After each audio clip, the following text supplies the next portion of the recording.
ina jin ka ce me yake saidawa?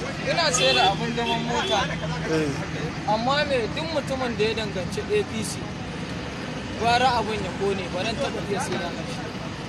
Me yasa? Saboda ba su da imani ne. Ni lokacin da Buhari ya zo cikin garin Kaduna yana kuka yana zai tausaya mana shinkafa za mu siye ta loka naira 50, za mu siye litan mai 45, to yanzu gashi ta kasance da mai ma ya zo har kusan 240. Kukan nan da yake yi ni na ɗauka ma tausayin mu yake yi, ashe mu yana tausaya mana ne don wahalan da zai sa. Yanzu ka ji ba sai ka fito da abun nan ka zagaye Kaduna ka baka sai da kodai ba. Yo ka sai da? Ina ban sai da ba uga.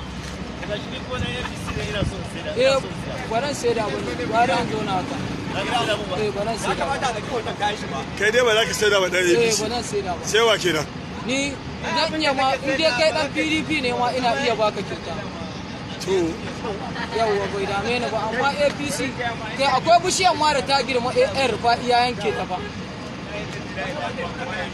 Wallahi ya girme yan rufa'i amma yanke ta. Shagunan mu gaba ɗaya sun rusa na kan mafurot ɗin nan.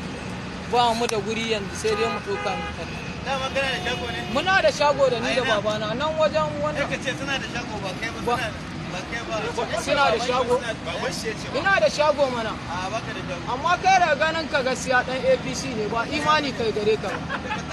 Wallahi duk ire-iren ku ne marasa imani suke a wallahi ga APC ba ta da imani dan duk wanda ma ya ce min wai bari mutumin arziki ne sai na zaga uban shi.